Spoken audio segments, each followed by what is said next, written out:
அனைவருக்கும் வணக்கம். சற்றம் கிடைத்த முக்கிய அறிவிப்பின்படி தமிழ்நாட்டை நோக்கி நகரும் புதிய புயல், மிக கனமழை எச்சரிக்கை. வானிலை ஆய்வும் தற்போது முக்கிய அறிவிப்பு ஒன்று வெளியிட்டனர்.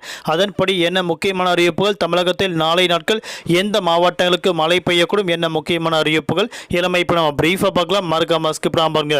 உங்களுக்கு தமிழக அரசு பற்றியும் கனமழை எச்சரிக்கை பற்றி பல முக்கிய அறிவிப்புகள் உடனுக்குடன் துல்லியமாக தெரிந்து கொள்ள நம்மளோட சேனலை கீழே இருக்கிற பட்டனை கிளிக் பண்ணி சப்ஸ்கிரைப் பண்ணிக்கோங்க. பக்கத்துல பெல் பட்டனை கிளிக் பண்ணிக்கோங்க.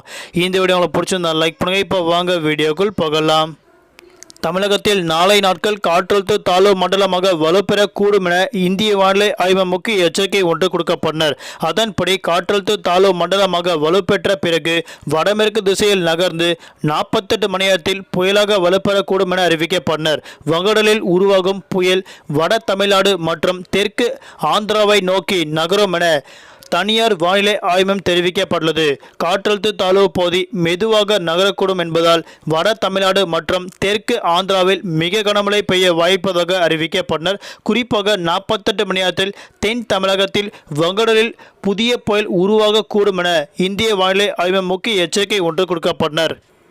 அதன்படி குறிப்பாக தமிழகத்தில் நாளை நாட்கள் நவம்பர் மாதம் 29ஆம் தேதி அநேக மாவட்டங்கள் இடி மின்னக்கூடிய கனமழை பெய்யக்கூடும் அறிவிக்கப்பட்டனர். குறிப்பாக காஞ்சிபுரம், செங்கல்பட்டு, விழுப்புரம், கடலூர், மயிலாடுதுறை, நாகப்பட்டினம், திருவாரூர், தஞ்சாவூர், புதுக்கோட்டை, ராமநாதபுரம், தூத்துக்குடி மற்றும் புதுவை, காரைக்கால் ஆகிய பகுதியில் கன முதல் மிக கனமழை பெய்யக்கூடும் அறிவிக்கப்பட்டனர். குறிப்பாக நவம்பர் மாதம் 30ஆம் தேதி நாளை மறுதினம் தமிழ்நாடு, புதுவை, காரைக்கால் பகுதியில் அநேக மாவட்டங்கள் இடிடக்கூடிய கனமழையும், குறிப்பிட்ட மாவட்டங்கள் மிதமான மழை பெய்யக்கூடும் அறிவிக்கப்பட்டனர். அதன்படி காஞ்சிபுரம், செங்கல்பட்டு, விழுப்புரம், கடலூர், மயிலாடுதுறை, நாகப்பட்டினம், திருவாரூர், தஞ்சாவூர், புதுக்கோட்டை, ராமநாதபுரம், தூத்துக்குடி மற்றும் புதுவை, காரைக்கால் ஆகிய பகுதிகளில் நாளை மறுதினம் கனமழை கொட்டித்திருக்கும் அறிவிக்கப்பட்டனர். தலைநகர் சென்னை மற்றும் புறநகர் பகுதிகளில் அடுத்த 48 மணி நேரத்திற்கு வானம் பொதுவாக மேகமூட்டத்துடன் காணப்படும். நகரின் ஒரு சில பகுதிகள் லேசான முதல் மிதமான மழையும் அவ்வப்போது இடியக்கூடிய கனமழை பெய்யக்கூடும்.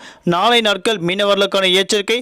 தெற்கு அந்தமான் மற்றும் அதனை சுற்றுவட்டார பகுதியில் 40 முதல் 45 கிலோமீட்டர் வேகத்தில் சூறாவளி காற்று வீசக்கூடும். குறிப்பாக தெற்கு அந்தமான் மற்றும் அதனை ஒட்டிய தென்கிழக்கு வங்கடல் பகுதியில் சூறாவளி காற்று 55 கிலோமீட்டர் வேகத்தில் வீசிக்கொண்டால் மீனவர்கள் அப்பகுதிக்கு நாளை நாட்கள் மீன்பிடிக்க செல்ல வேண்டாம் என அறிவிக்கப்பட்டனர்.